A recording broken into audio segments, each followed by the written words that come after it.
Bro எனக்கு 25,000 அனுப்புங்க bro, urgent. என்னது அர்ஜென்ட்டா? ப்ரோ நான் அனுப்புறேன் ப்ரோ உங்களுக்கு.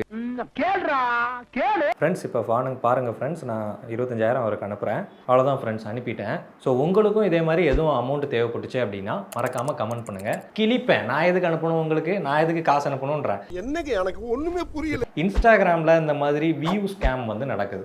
அதாவது ஒரு வீடியோ ட்ரெண்டிங் ஆகணும் அப்படின்னா அதில் அதிகப்படியான லைக்ஸு இல்லை அதிகப்படியான கமெண்ட்ஸு, அந்த கமெண்ட் செக்ஷனை என்கேஜிங்காக வச்சுக்கிறது, திரும்ப திரும்ப கமெண்ட்ஸை உருவாக்குறது, இந்த மாதிரி கண்டென்ட்டை நம்ம போடும்போது அதில் வியூஸ் அதிகமாகும், அந்த வீடியோ வந்து ட்ரெண்டிங்கில் போகும். ஒரு பணத்தை நான் உங்களுக்கு அனுப்புகிறேன் அப்படின்ற மாதிரி சொல்லும்போது நிறைய மக்கள், அந்த அப்பாவி மக்கள் நம்பி வந்து நமக்கும் கிடைக்கும் போல அப்படின்னு சொல்லி திரும்ப திரும்ப அதில் கமெண்ட் பண்ணுவாங்க. மக்களை ஏமாற்றக்கூடிய அந்த மாதிரி எந்த ஒரு விஷயமும் ஸ்கேம் தான். உங்களுக்கு நிஜமாவே ஹெல்ப் பண்ணணும்னு தோணுச்சா, வெள்ளத்தில் பாதிக்கப்பட்டவங்களுக்கு போய் ஹெல்ப் பண்ணுங்கள், இல்லை ஏழை எளிய மக்களுக்கு ஹெல்ப் பண்ணுங்கள், அநாத ஆசிரமத்துக்கு போய் ஹெல்ப் பண்ணுங்கள். அதை விட்டுட்டு ஒருத்தர் கமெண்ட் பண்ணுவாராம், இவர் காசு அனுப்புவாராம். எங்களை பார்த்தா எப்படி தெரியுது? சொல்லிடுறவா.